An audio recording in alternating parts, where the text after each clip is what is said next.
Charlie Munger said the first 100,000 is a bitch. He was right, and here is the math that proves it. If you are struggling to build wealth, if it feels like you are saving and saving but barely making progress, you are not failing. The system is working exactly as designed. The first 100,000 is brutally hard, but after that, the game changes completely. Let me tell you why.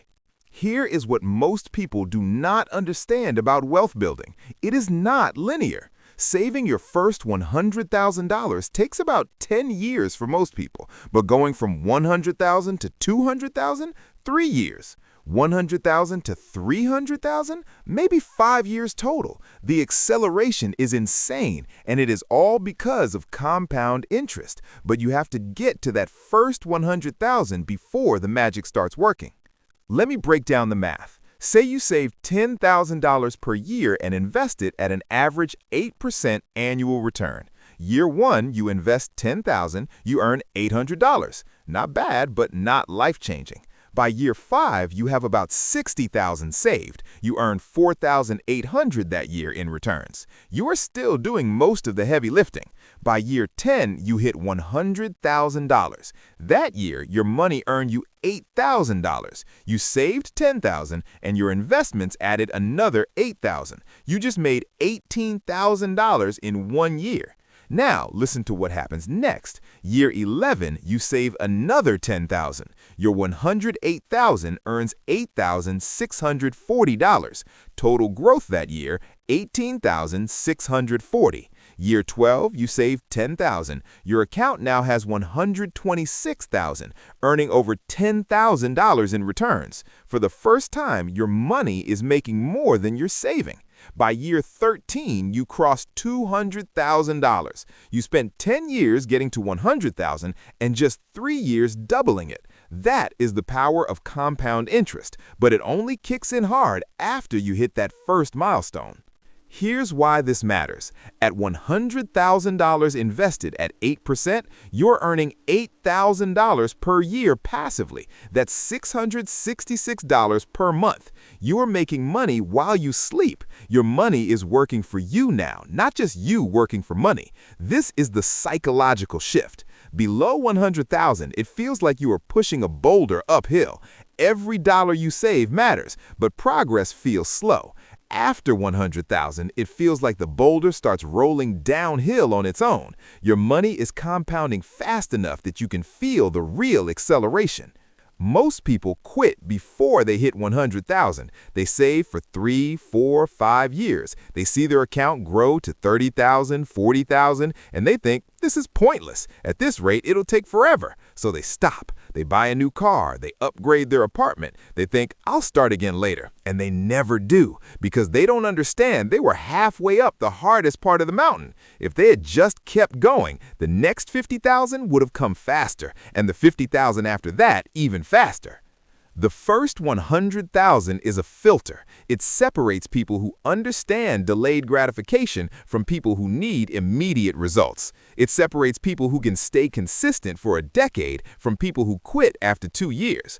Munger called it a bitch because it's supposed to be hard. If it was easy, everyone would do it. But most people can't delay gratification for 10 years. They can't watch their friends buy cars and take vacations while they keep investing, so they quit. And they stay broke. But if you can get to 100,000, everything changes. Your money starts working harder than you do. The compound interest snowball is rolling. You are no longer completely dependent on your paycheck. You have a foundation. You have options. You have momentum. And that momentum only builds from here.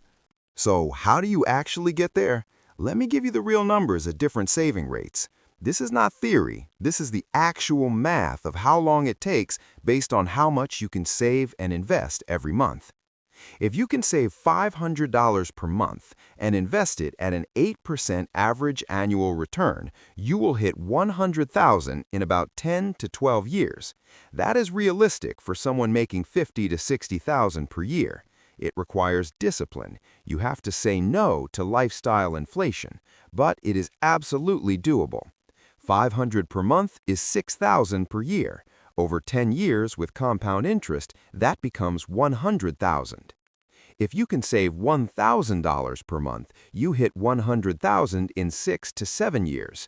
That is aggressive. It means living well below your means. It means keeping your expenses tight even when you get raises. But $1,000 per month is $12,000 per year. At 8% compounded, you hit $100,000 in about 7 years. You cut the timeline in half. If you can save $2,000 per month, you can hit $100,000 in 3 to 4 years. This requires either high income or extreme discipline, or both. $2,000 per month is $24,000 per year.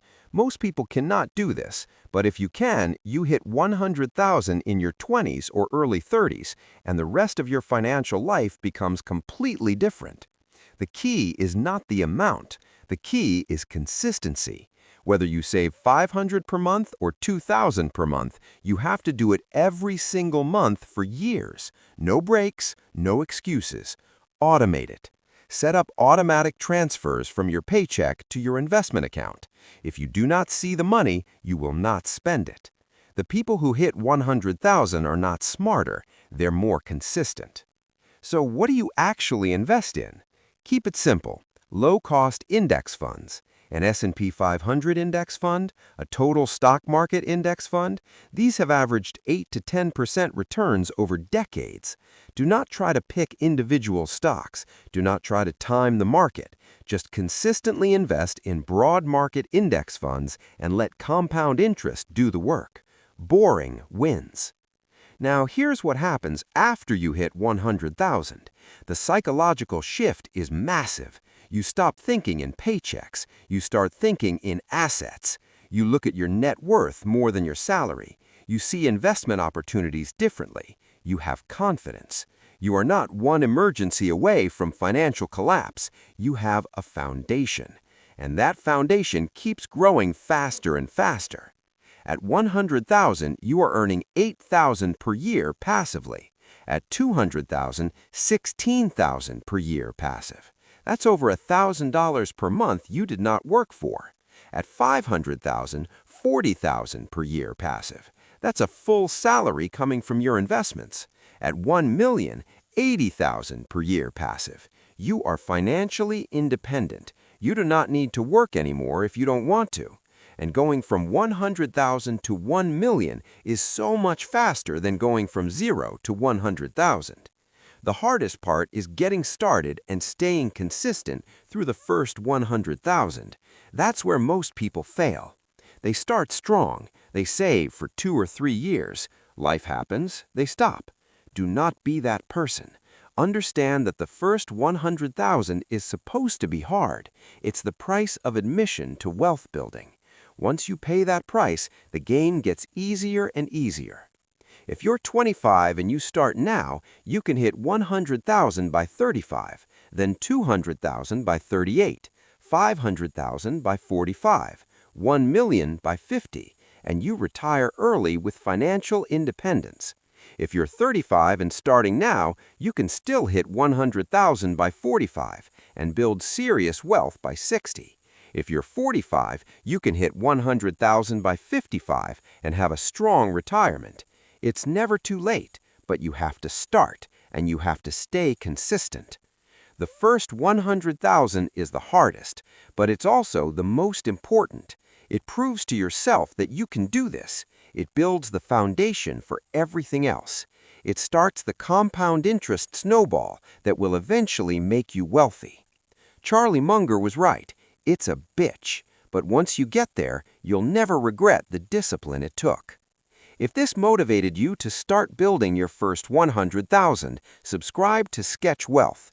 We show you exactly how to build real wealth by exposing the traps and teaching the strategies the wealthy use. New episodes every week. Each one gets you closer to financial freedom. Thanks for listening. Now go build your first $100,000.